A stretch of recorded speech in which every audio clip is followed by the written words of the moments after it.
ससुराल आकर बिगड़ गई है। रचना की शादी को कई साल हो गए थे, सब बढ़िया था। छोटी बहू होते हुए भी वो बड़ी का हर फर्ज निभाती थी, क्योंकि बड़ी बहू तो आते ही अलग हो गई थी। रचना के सास ससुर को हर काम के लिए रचना ही लगती थी, फिर भी वो उसकी बुराई करना नहीं छोड़ते थे। और सबसे बड़ी बात, बुराई भी अक्सर उसके ही परिवार वालों से करते थे, जो रचना को बचपन से जानते थे, या फिर रचना की सहेलियों से या खुद के मायके वालों से। पहली बार जब शादी के बाद रचना की दोस्त आई तो सासू माँ ने उससे ही रचना की बुराई करना शुरू कर दी। जब रचना को पता लगा तो उसने अपने पति नीलेश से कह माँ जी को समझवा दिया था कि कम से कम जो लोग उसे जानते हैं उनसे तो उसकी बुराई कर खुद की जग हंसाई ना करवाएं। पर उन्होंने ना सुनी, बल्कि और ये आदत ही बन गई थी।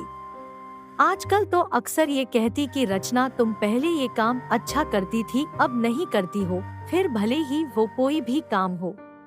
रचना की बुआ उसके ससुराल आई थी, तब सासू माँ की किटी पार्टी भी थी। वो बुआ को भी साथ ले गई और आतन सबके सामने ही रचना की बुराई करने लगी।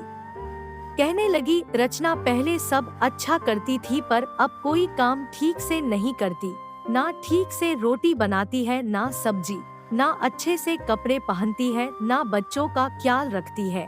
वो और कुछ बोलती इससे पहले ही रचना की बुआ बोल पड़ी, लगता है ससुराल में आकर बिगड़ गई है, क्योंकि हमारे घर की तो वो बड़ी बेटी है और सारा घर और ऑफिस दोनों अच्छे से संभालती थी और बड़ों से लेकर बच्चों तक सभी का ध्यान भी रखती थी।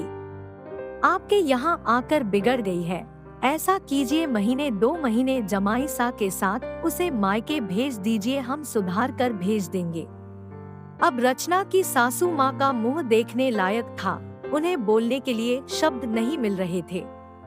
तो बस फिर उठकर चली गई, ये कहकर कि आती हूँ, जरा कोई बुला रहा है। और रचना की बुआ जी बस मुस्कुरा रही थी। शायद अब रचना की सासू माँ को सबक मिल गया था।